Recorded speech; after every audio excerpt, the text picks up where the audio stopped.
வணக்கம். நர்சிங்ல ரீசர்ச் பண்ணும்போது எங்க ஆரம்பிக்கிறது, எப்படி பண்றதுன்னு ஒரு பெரிய குழப்பம் வருதா? ஒரு பெரிய பயணத்தை ஆரம்பிக்கிறோம், ஆனா கையில மேப் இல்லாம இருந்தா எப்படி இருக்கும்? அப்படிதான் இருக்கும். அந்த மேப், அந்த சரியான வழிகாட்டி தான் நம்மளோட ஆராய்ச்சி நோக்கங்கள். உங்க ஆய்வை வெற்றிகரமா முடிக்க அந்த வழிகாட்டியை எப்படி உருவாக்குறதுன்னு தான் நாம இப்ப பார்க்க போறோம். நாம என்னலாம் பார்க்க போறோம்னா, முதல்ல ஒரு ரிசர்ச்சே ஆரம்பிக்கிறதுக்கு முன்னாடியே தடுமாறுதுங்கிற பிரச்சனையா பார்ப்போம். அப்புறம் அதுக்கு ஒரு சூப்பரான தீர்வு இருக்கு. அதுதான் ஸ்மார்ட் ஃபார்முலா. அத பத்தி விரிவா தெரிஞ்சுக்கலாம். அதுக்கப்புறம் சரியான வார்த்தைகளை எப்படி யூஸ் பண்றது, ஒரு லாஜிக்கலான ப்ளூ பிரிண்ட் எப்படி போடுறதுன்னு கத்துக்கிட்டு, கடைசியா ஒரு சுமாரான நோக்கத்தை எப்படி ஒரு சூப்பரான நோக்கமா மாத்துறதுன்னு ஒரு லைவ் உதாரணத்தோட பார்க்கலாம். சரி, வாங்க முதல் பகுதிக்குள்ள போலாம். நிறைய நர்சிங் ஸ்டூடெண்ட்ஸ் என் ரிசர்ச்சர்ஸ் கூட சந்திக்கிற முதல் சவாலே இதுதான். ஒரு தெளிவான கோல் இல்லாம ரிசர்ச்சை ஸ்டார்ட் பண்றது. இதனால என்னென்ன பிரச்சனைகள் வரும்னு பார்க்கலாம். கொஞ்சம் யோசிச்சு பாருங்களேன். ஒரு ரிசர்ச் ஆரம்பிக்கிறதுக்கு முன்னாடியே ஏன் ஃபெயில் ஆகுது? இதுக்கு என்ன காரணமா இருக்கும்? இந்த மூல காரணத்தை நம்ம சரியா புரிஞ்சுக்கிட்டா மட்டும்தான் இதுக்கான தீர்வை நோக்கி நாம போக முடியும். இப்போ இந்த உதாரணத்தை பாருங்களேன். அறுவை சிகிச்சைக்கு பிந்தைய பராமரிப்பின் சவால்களை பாராட்டுவது கேட்கறதுக்கு நல்லாதான் இருக்கு இல்லையா?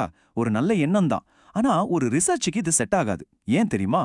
பாராட்டுதல் அன்றத நீங்க எப்படி அளப்பீங்க? அதை எப்படி நம்பர்ல சொல்ல முடியும்? முடியாதில்ல. அதனால தான் இது ஒரு வீக்கான ரிசர்ச் அப்ஜெக்டிவ்.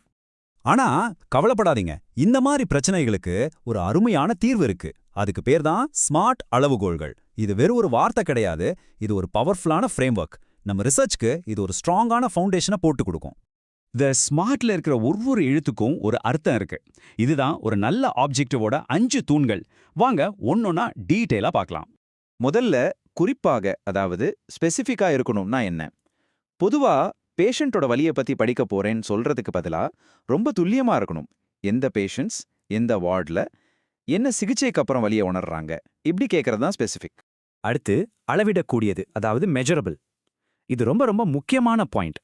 நம்மால ஒரு விஷயத்தை அளக்கவே முடியலன்னா அந்த ரிசர்ச் பண்ணி என்ன பிரயோஜனம் இல்லையா?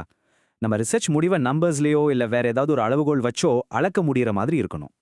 அடுத்தது அடையக்கூடியது, அதாவது அச்சீவபிள்.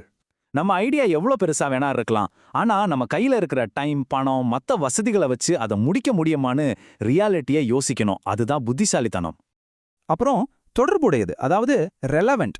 நம்ம பண்ற ரீசர்ச் சும்மா பேப்பரோட நின்னுடக்கூடாது. அது நர்சிங் துறைக்கு உண்மையாவே ஒரு மாற்றத்தை கொண்டு வரணும். ஒரு நிஜமான பிரச்சனைக்கு தீர்வு சொல்ற மாதிரியோ இல்ல ஒரு முக்கியமான கேள்விக்கு பதில் சொல்ற மாதிரியோ இருக்கணும். கடைசியா காலக்கெடுவுடன் கூடியது, அதாவது டைம் பவுண்ட். எந்த ஒரு வேலைக்கும் ஒரு டெட்லைன் வச்சாதான் அதை முடியும். அதே மாதிரி தான் ரிசர்ச்சுக்கும் ஒரு டைம் ஃப்ரேம் செட் பண்றது நம்மளை ஃபோக்கஸ்டா வச்சுக்க உதவும், சரியான பாதையிலையும் போக வைக்கும். ஓகே, இந்த ஸ்மார்ட் ஃப்ரேம்வொர்க் மட்டும் பத்தாது. ஒரு நோக்கத்தை உருவாக்கும் போது நாம யூஸ் பண்ற ஒவ்வொரு வார்த்தைக்கும் ஒரு பவர் இருக்கு. அந்த வார்த்தைகளோட சக்தியை பத்தி தான் இப்ப பார்க்க போறோம். இந்த டேபிள பாருங்களேன். தெரிஞ்சுக்கிறது, புரிஞ்சுக்கிறது மாதிரி வார்த்தைகள்லாம் ரொம்ப வேகா இருக்கு. ஆனா பகுப்பாய்வு செய், ஒப்பிடு, அளவிடு போன்ற ஆக்ஷன் வேர்ப்ஸ் யூஸ் பண்ணும்போது நம்ம என்ன பண்ண போறோம்னு கிறிஸ்டல் கிளியரா புரியுது. இதுதான் இங்க முக்கியமான வித்தியாசம். இங்க செயல்பாட்டு வரையறைன்னு ஒரு கான்செப்டை புரிஞ்சுக்கணும். சிம்பிளா சொல்லணும்னா ஒரு ஐடியாவை ஒரு ஆக்ஷனா மாத்துறது. உதாரணத்துக்கு பேஷண்டோட மன அழுத்தம் அப்படிங்கிறது ஒரு ஐடியா. ஆனா மன அழுத்தத்தை அளக்கிற ஒரு கேள்வித்தாள்ல வாங்குற ஸ்கோர் அப்படிங்கிறது ஒரு ஆக்ஷன். இதுதான் வித்தியாசம். சரி, இப்போ நம்ம கிட்ட சூப்பரான தனித்தனி ஆப்ஜெக்டிவ்ஸ் இருக்கு. ஆனா அது மட்டும் போதுமா? இல்ல, அதையெல்லாம் எப்படி ஒன்னா கோர்வையா ஒரு லாஜிக்கல் ப்ளூ பிரிண்டா மாத்துறதுன்னு பார்க்கலாம்.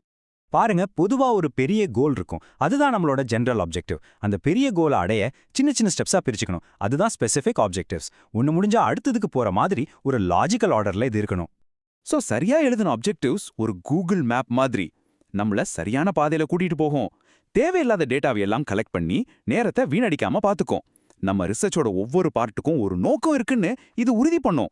இப்போதான் அசல் மேட்டருக்கே வரும். நாம இவ்ளோ நேரம் கத்துக்கிட்ட எல்லாத்தையும் யூஸ் பண்ணி நாம முதல்ல பார்த்தோமே ஒரு தெளிவில்லாத வீக்கான ஆப்ஜெக்டிவ், அது எப்படி ஒரு பவர்ஃபுல் ஆப்ஜெக்டிவா மாத்த போறோம்னு பார்க்கலாம். வாங்க அந்த மேஜிக்கை நீங்களே பாருங்க. ஞாபகம் இருக்கா அந்த நோக்கம்? அறுவை சிகிச்சைக்கு பிந்தைய பராமரிப்பின் சவால்களை பாராட்டுவது. இதுதான் நம்மளோட பிஃபோர் பிக்சர். இதத்தான் இப்ப மாத்த போறோம். ஃபர்ஸ்ட் ஸ்டெப், இதை ஸ்பெசிஃபிக்காவும் ரெலவெண்டாவும் மாத்துறோம். எப்படி? பாராட்டுறதுன்ற வார்த்தையை தூக்கிட்டு பாதிக்கும் காரணிகளை கண்டறிதல்னு மாத்துறோம். எங்க? ஒரு அறுவை சிகிச்சை வார்டில். யாருக்கு? அறுவை சிகிச்சைக்கு பிந்தைய நோயாளிகளுக்கு. இப்ப இது கொஞ்சம் பெட்டரா இருக்குல்ல? அடுத்ததா இதை அளவிடக்கூடியதா மாத்தலாம். ஒப்பிடுதல் என்ற வார்த்தையை சேர்க்கிறோம். புதுசா ஒரு நர்சிங் இன்டர்வென்ஷன் கொடுத்த பேஷண்ட்ஸுக்கும் நார்மல் கேர் எடுத்த பேஷண்ட்ஸுக்கும் நடுவுல இருக்கிற வலி ஸ்கோரை கம்பேர் பண்ணி பார்க்க போறோம். இப்போ இதை நம்மால கண்டிப்பா அளக்க முடியும். இதோ நம்மளோட ஃபைனல் பாலிஷ்ட் வெர்ஷன். இதுல எல்லாமே இருக்கு. என்ன பண்ண போறோம், எங்க, யாருக்கு, எப்போ, எப்படி அளக்க போறோம்னு அத்தனையும் தெளிவா இருக்கு. சிட்டி ஹாஸ்பிட்டல்னு ஸ்பெசிஃபிக்கா இருக்கு. வலி மதிப்பெண்கள்னு மெஷரபிளா இருக்கு. 6 மாசம்னு டைம் பவுண்டா இருக்கு. பாத்தீங்களா? ஒரு தெளிவில்லாத ஐடியா இப்போ ஒரு கம்ப்ளீட் ரீசர்ச் பிளானா மாறிடுச்சு.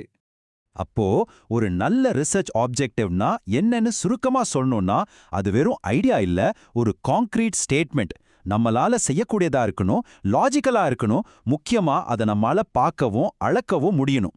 நம்மளோட ரிசர்ச் கேள்விக்கும் நாம செய்ய போற மெத்தடுக்கும் நடுவுல ஒரு பாலமா இது செயல்படும். கடைசியா இந்த ஒரு கேள்வியோட முடிக்கிறேன். இந்த ஸ்மார்ட் டெக்னிக் ரிசர்ச்க்கு மட்டும் இல்ல, நம்மளோட ப்ரொஃபஷனல் லைஃப்க்கும் யூஸ் ஆகும். ஒரு நிமிஷம் யோசிச்சு பாருங்களேன். இந்த வாரம் உங்க வேலையில இருக்கிற ஏதாவது ஒரு கோலை எடுத்து அதை இதே ஸ்மார்ட் முறையில இன்னும் பெட்டரா மாத்த முடியுமா? ட்ரை பண்ணி பாருங்க. சின்ன மாற்றம் கூட பெரிய ரிசல்ட்டை கொடுக்கும். நன்றி.